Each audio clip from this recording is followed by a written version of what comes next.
The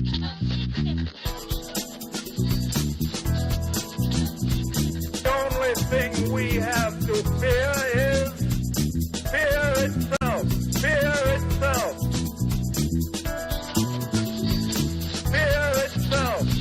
From the Center for History and New Media at George Mason University, this is Digital Campus, a bi-weekly discussion of how digital media and technology are affecting learning, teaching, and scholarship at colleges, universities, libraries, and museums. Ask not what your country can do for you. Ask what you can do for your country.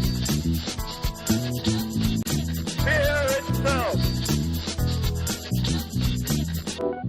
This is Digital Campus number 39 for the 10th of March, 2009. Upgrades in the Downturn. I'm Dan Cohen.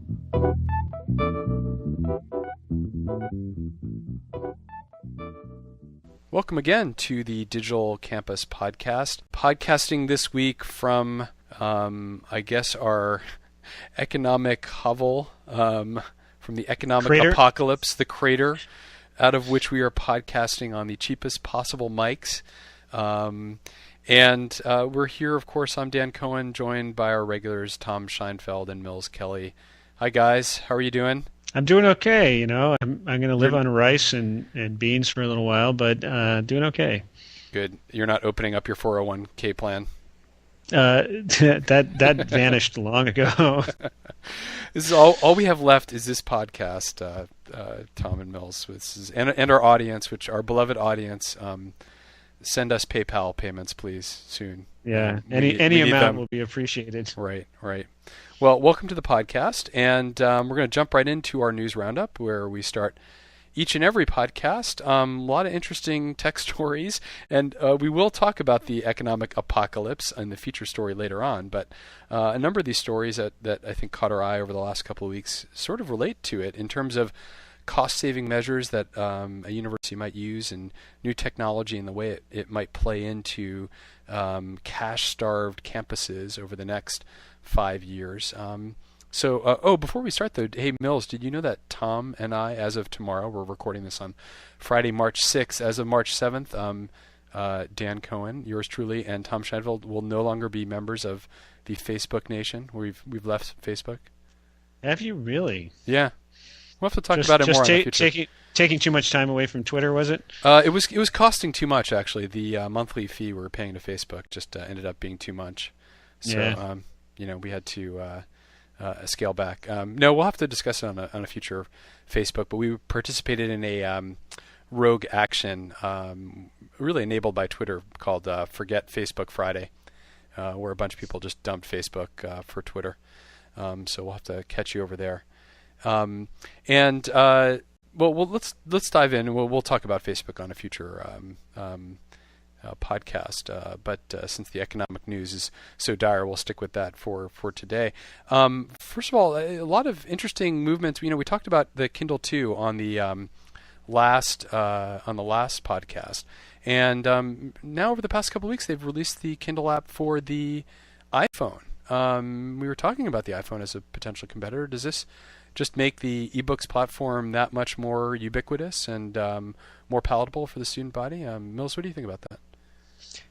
You guys will have to say what the resolution looks like on your screen, or I guess I don't know if Tom has an iPhone or not, but I don't, so I haven't seen the resolution. But I mean, my view is that students are going to prefer this kind of app rather than a Kindle, because the iPhone has all this capability that a Kindle, as just a book reader, doesn't. And so I've been saying all along, that's the issue, is that it's not an internet device other than just a download books from the internet device. So I think students are definitely going to prefer this. Yeah, I think this is a brilliant move on Amazon's part. I mean, my suspicion of this whole ebook thing, going back to last week's or our last show, it was that why is Amazon building hardware? And this way, it seems like they're going to build the hardware. You can get their ebooks that way, but they're providing another channel for these ebooks. I think one of the things that, at least as far as from friends who have used the new Kindle app, as far as I know, you can't download the books yet directly to your iPod. You have to, or your iPhone. You have to put them on.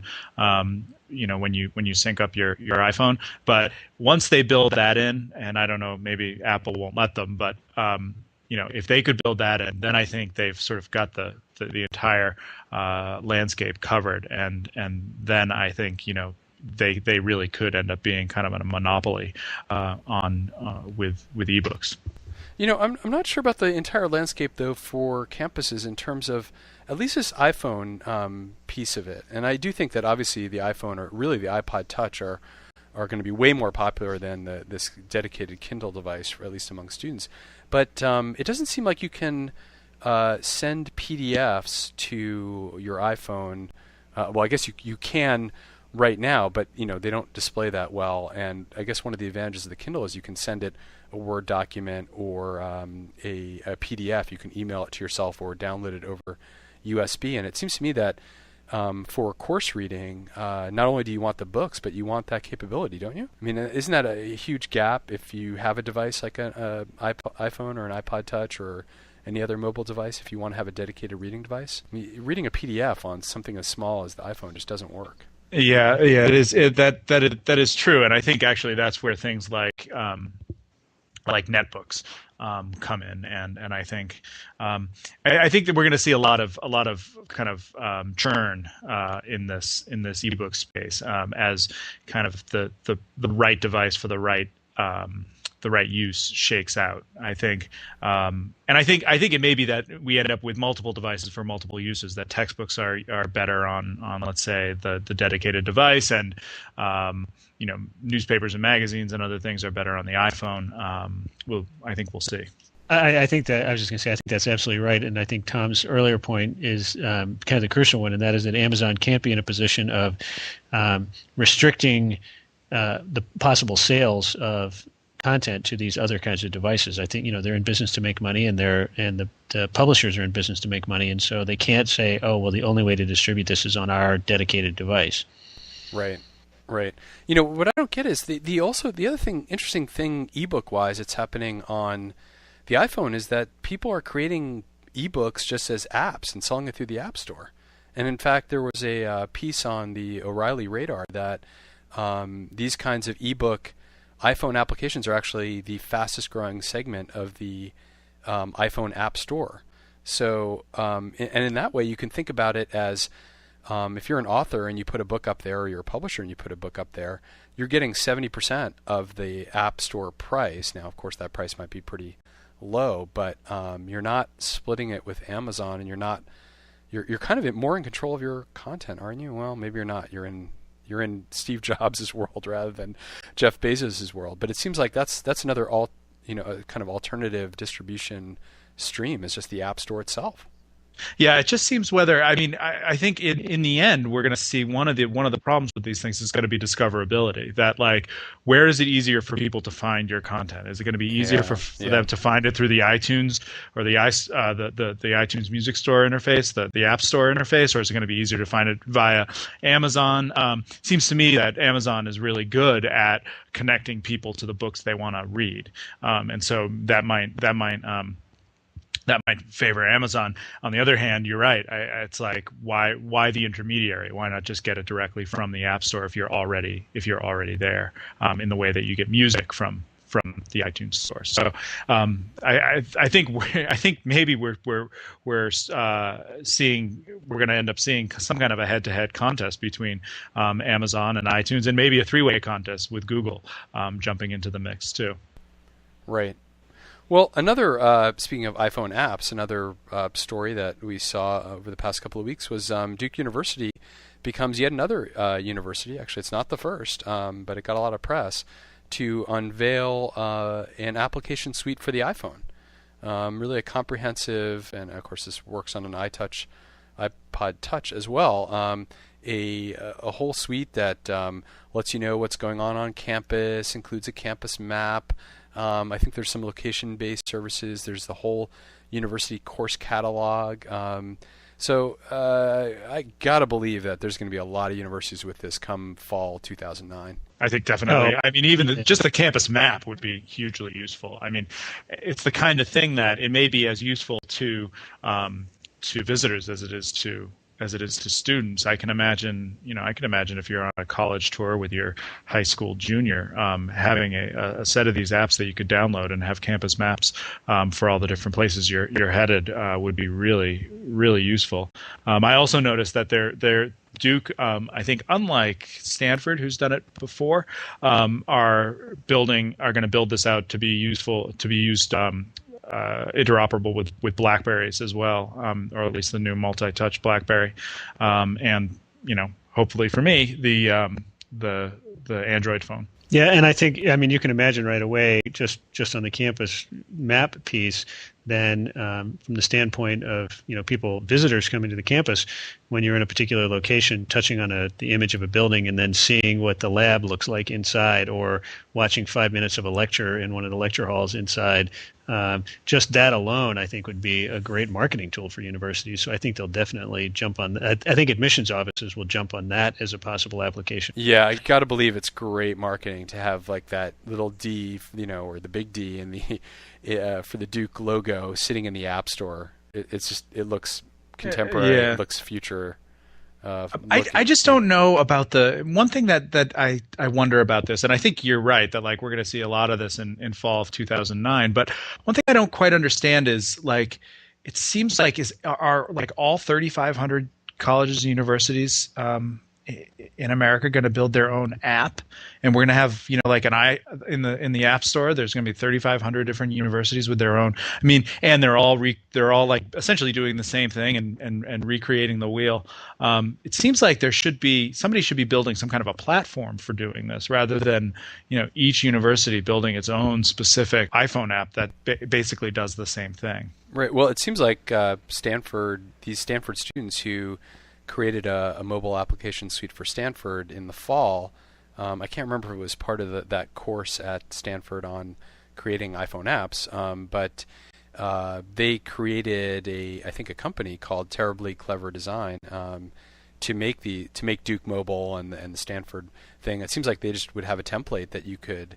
Oh, so they're going to provide. I see. Yeah, so you can contract to them. But this does get to the point of for campus use and even just what we're talking about with book releases as apps.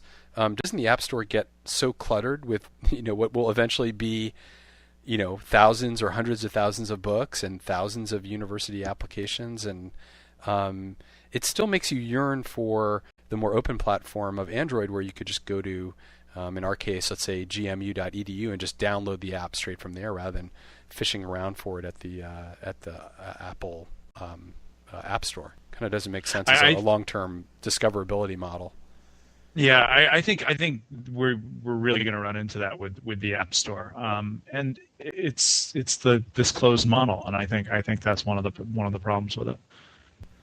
Well, iTunes University getting more good press in New Scientist had a article really looking at the way in which iTunes U has been used on campuses, and particularly the podcast lectures that Mills, you've really been pushing for many years now. And they did an actual study.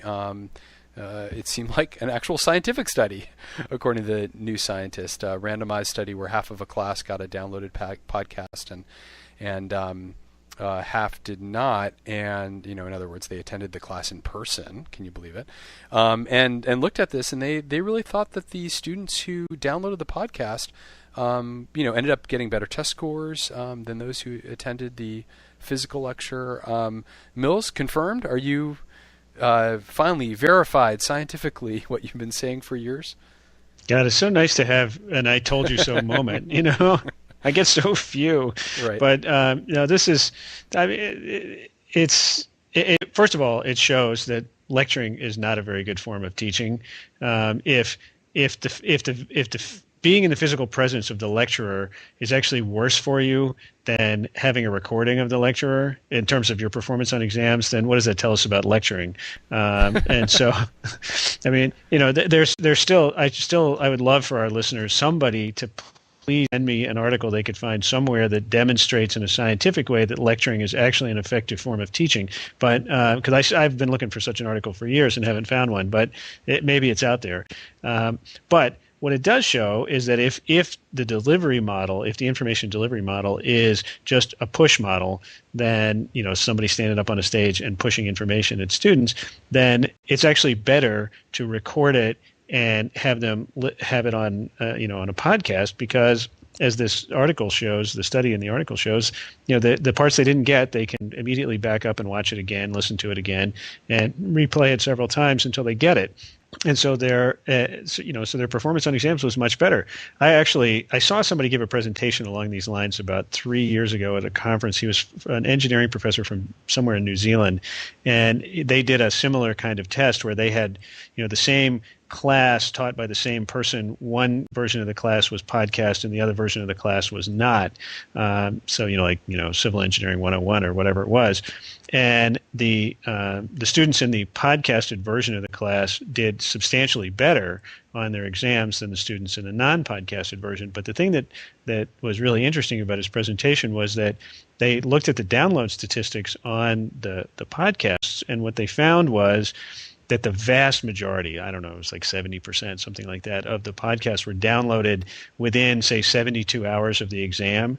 And so the students just downloaded the whole suite of the 6 weeks worth of lectures, and listened to them all one after another, and then sat for the exam and did really well. And he said that in their department they had kind of two reactions to that finding. One of them was that a group of faculty members were just horrified and said, God, what is wrong with our teaching that our students can just download our lectures, listen to them all in 48 hours or so before the exam, and actually do better on the exams? We must be doing something really wrong in the classroom.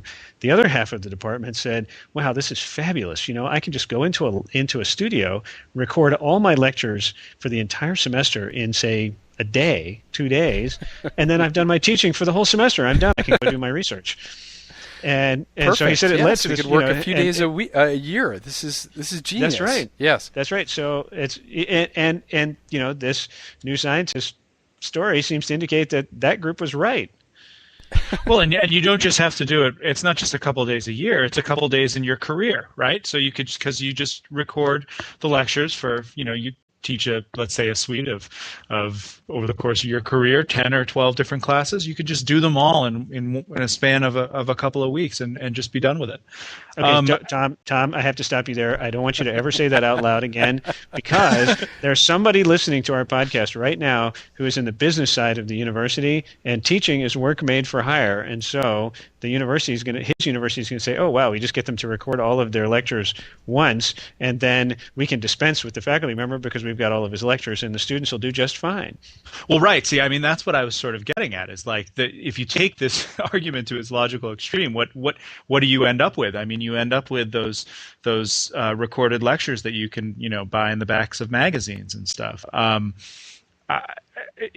It's something I think we're going to need to work out, and I think it does speak to something that's might be wrong with the teaching model that we've followed, and that we need to. I think more needs to be done on this topic, because I think it does say something about the way students are taught on our campuses these days. Yeah. Well, with that, maybe that's a good segue into our featured story about. Reducing costs on campus. Oh gosh, I hope we don't end up the featured story saying that we'll fire all the professors, but let's move on and see what we have to say about that topic.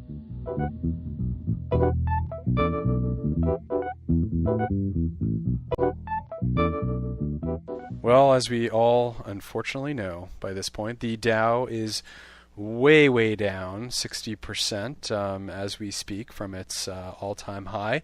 And down also are campus endowments, off in many cases 20, 30, 40%. And state budgets are down, of course, and in crisis, hurting universities like our own beloved George Mason University. And we did want to pause on a serious note on this podcast and think about what this really means, and particularly how it might affect the use or the avoidance, I guess, of technology, since technology can be expensive as well as money saving, and see what it really means for the next 3 to 5 years on campuses. what will take place because of this downturn, what it'll mean for technology, and library and museum budgets are also feeling the crunch. And of course, that's part of our topic of discussion here as well. So we're going to just kick right in and start talking about this.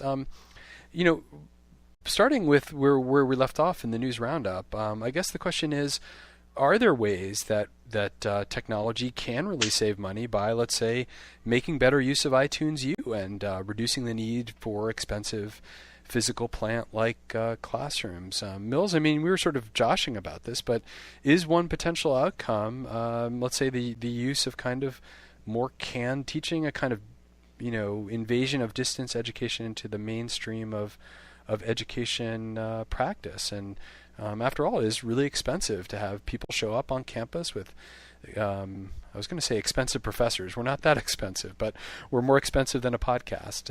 Is this a potential outcome, and where do you see things going in the next 3 to 5 years in terms of cost savings and how technology might affect that course?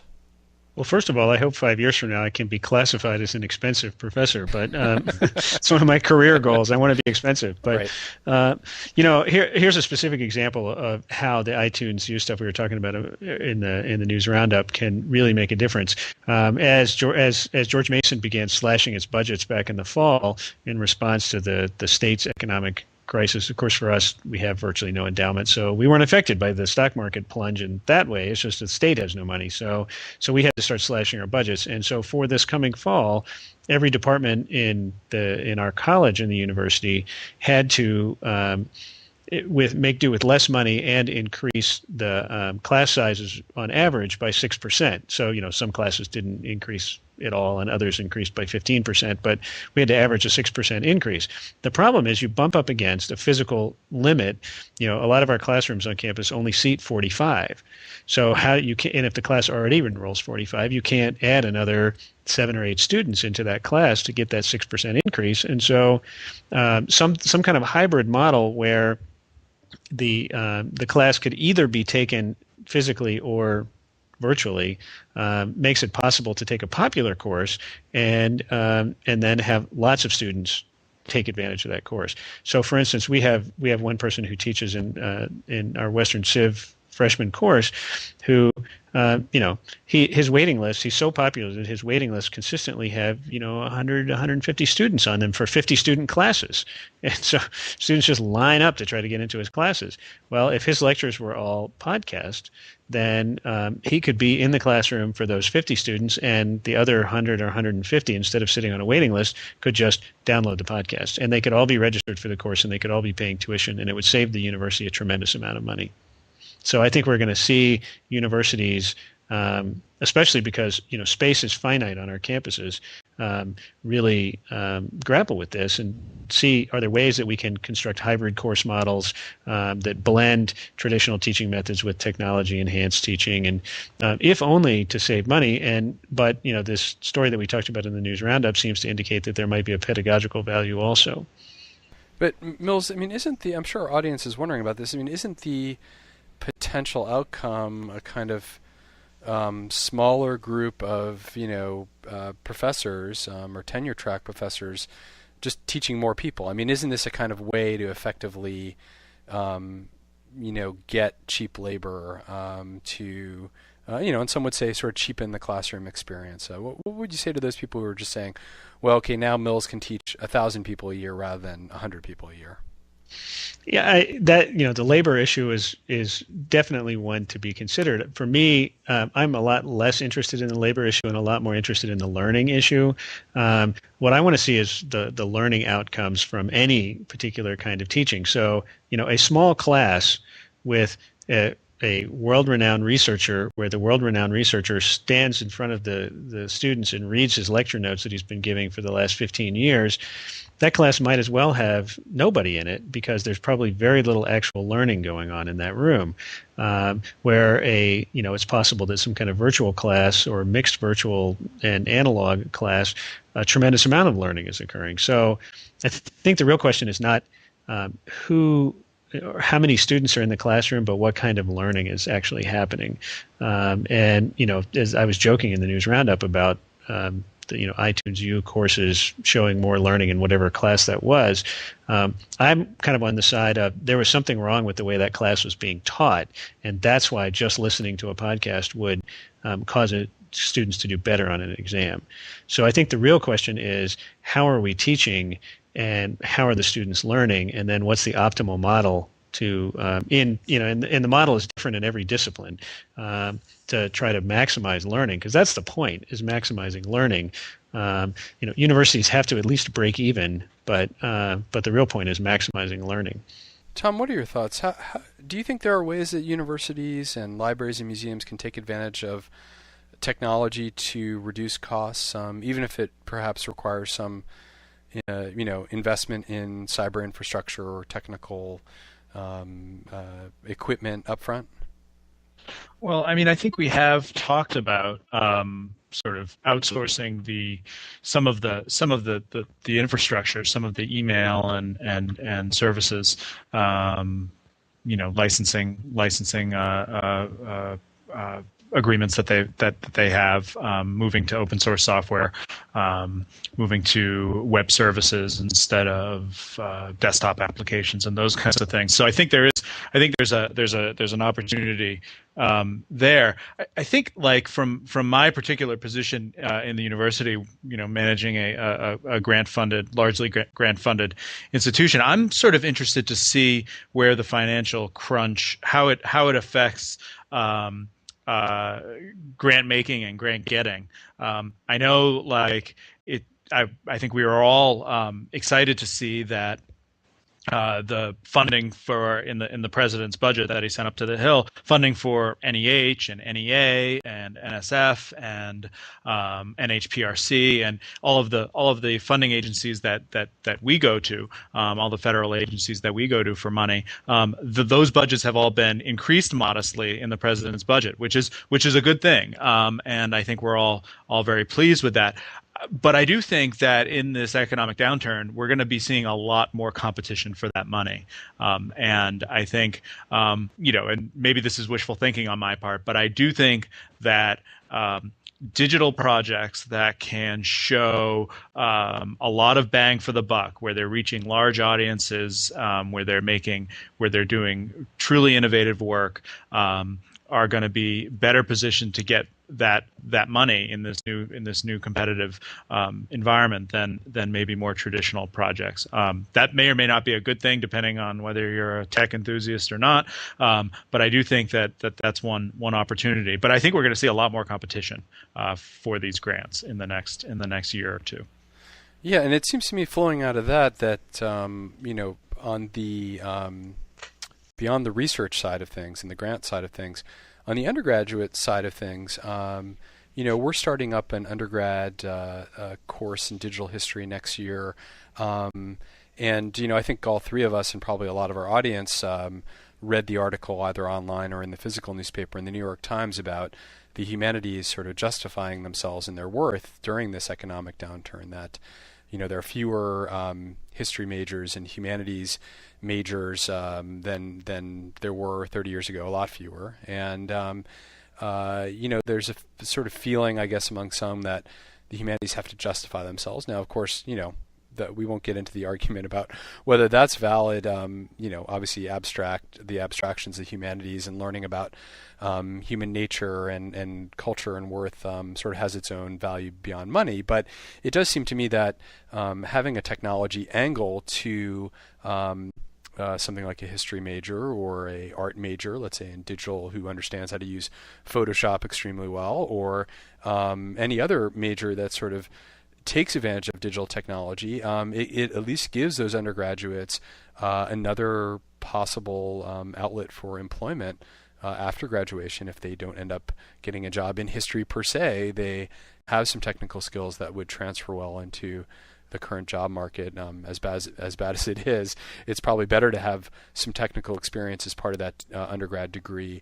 If you really are interested in humanities, you can get some of that by getting involved in digital humanities, and at least in that way, it strikes me that digital humanities right now is in a very good position to kind of show its value by kind of communicating some really practical technical skills in addition to the historical rigor and the humanities rigor that we also love.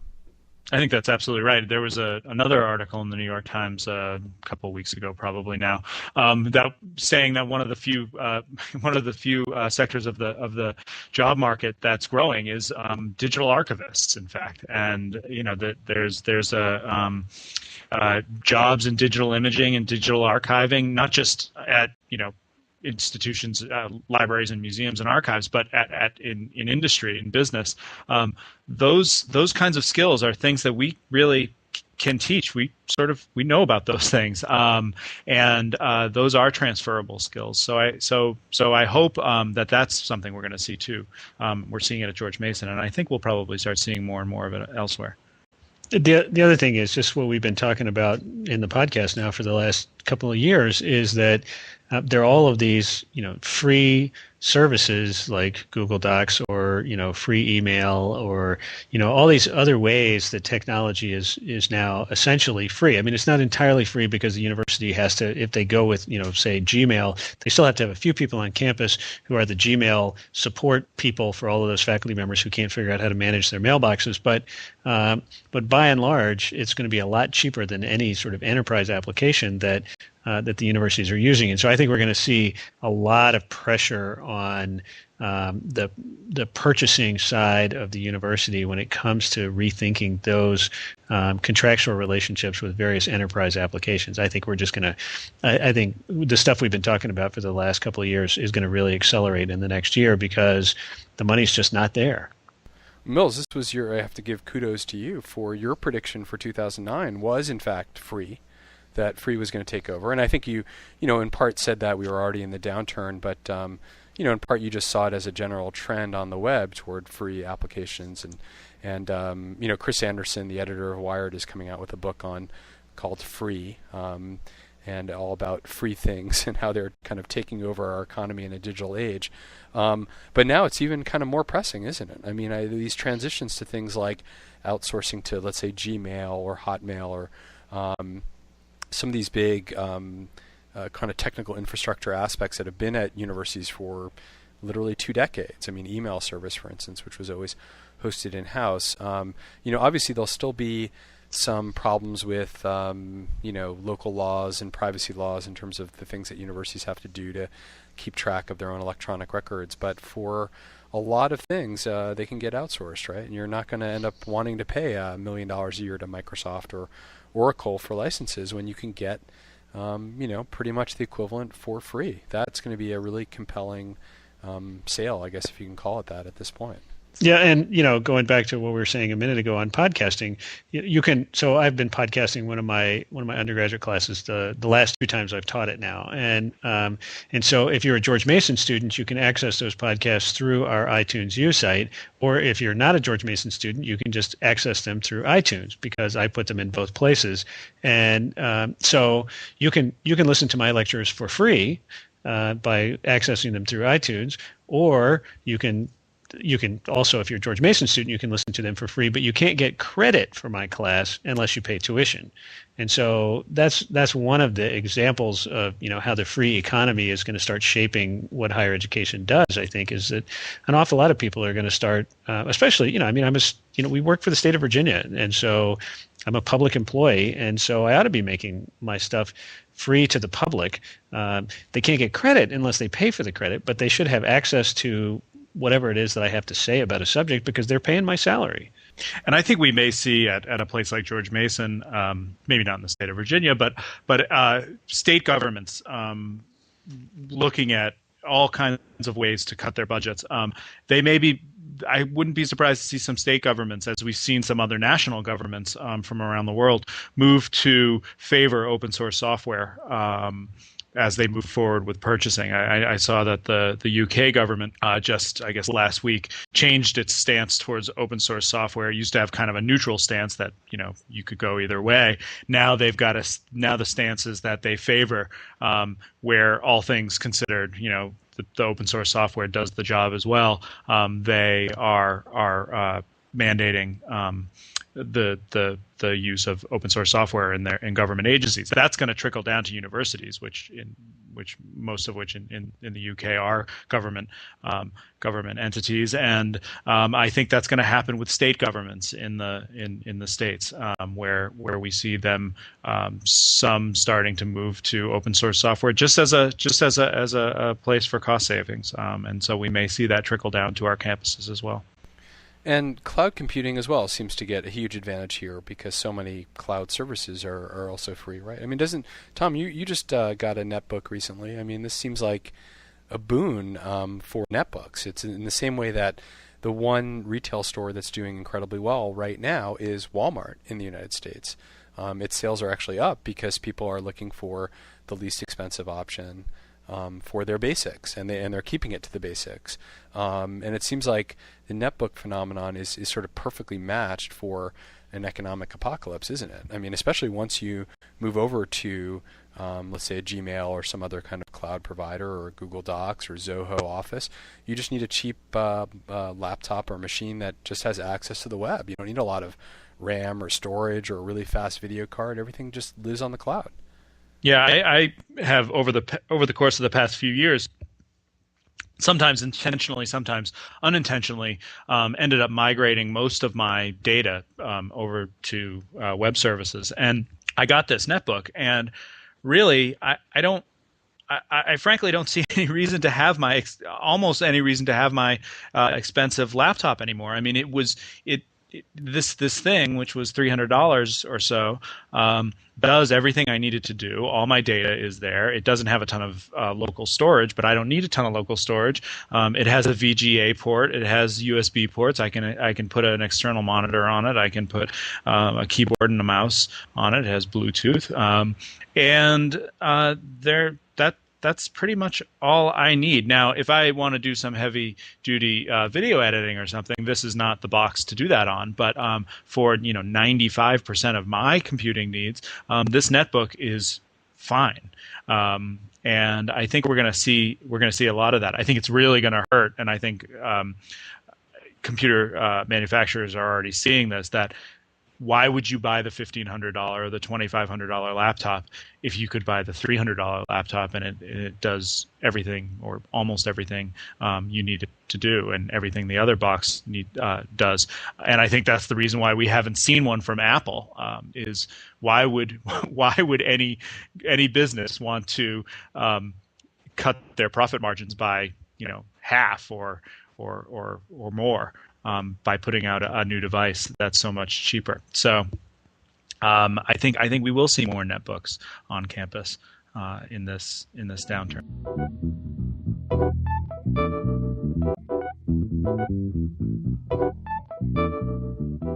And it's time for our picks of the episode, special money-saving edition this week.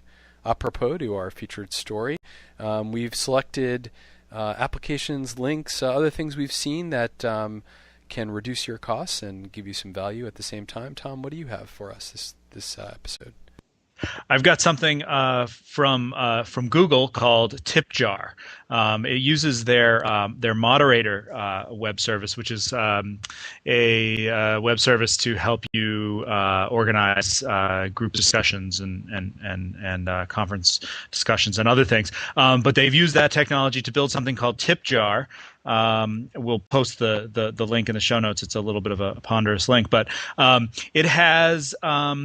it's a place where you can go and you can suggest money-saving tips, and other people can vote on those, and the most popular ones will rise to the top, kind of crowdsourcing money-saving tips. And it has different sections: tips to save money in finance, in health, in shopping, in food, in vacations. It has a tech section where right now the number one tip, as voted by the users, is turn off your computer at night.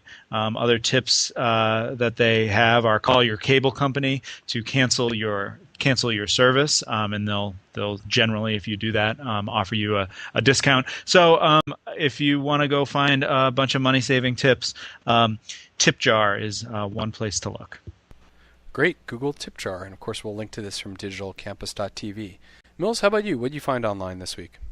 Well, mine is also a money saver, and it's GOI.com It's a company that does high resolution satellite imagery, but they have a really nice gallery of satellite images, incredibly high resolution satellite images. It'd be really useful for teaching images of places like Angkor Wat and the pyramids at Giza, and so people, especially people teaching world history, just really, really fabulous images. And amazingly, you can download the images and republish them as long as you give them proper attribution. So it's a nice. It's a nice free teaching resource for people who want to, jazz up a lecture, jazz up a website. So it's another good money saver. Terrific, and these are really high quality images. I can see. Wow. Well, I have another Google pick similar to Tom's.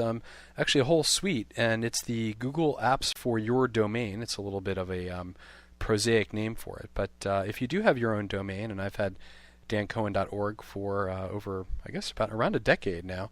And I've just sort of installed Google Apps for my domain, and what it lets you do is, if you're used to using Gmail, it gives you your own Gmail, Dan at dancohen.org email address, but it pipes it through Gmail, and you get all of the Google Docs and all the other free Google Apps that you can log into, and it gives you an administrator interface. So if you have other people you want to add to your domain, you can give them their own Gmail account, manage all of this from the web.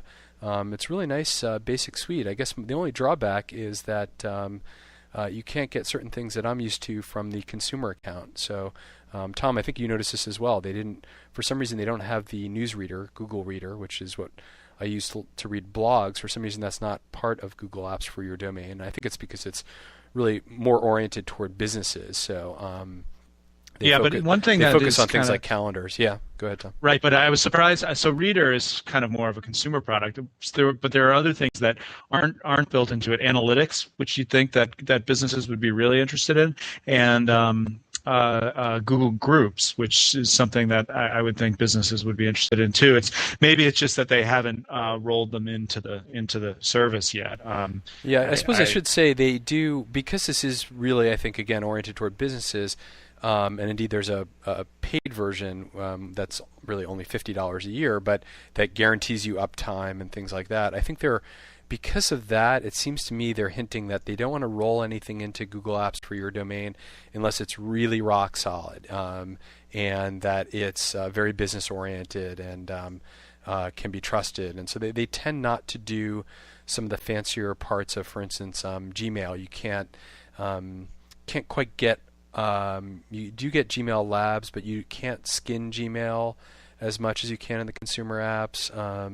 There's kind of pieces of it that, again, I think they're trying to keep really basic so that if you had a non-technical administrator, they could manage the entire domain, manage your own website, etc., without bumping into some of the more distracting and complex elements that you get through all the Google beta applications, and it seems that they're all in beta. So they try not to have too much clutter, I think, when you do get Google Apps for your domain. Well, we have come to the end of another episode, and we want to thank everyone for listening in.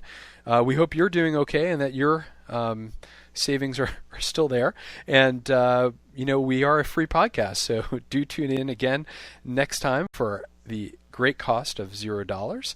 And of course, subscribe to us via iTunes. I think we spoke about iTunes U, but I think as of this episode, we'll be available in iTunes U as well. So look for us there, or look for us online at digitalcampus.tv.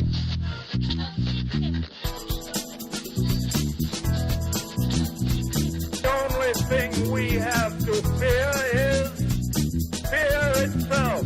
Fear itself.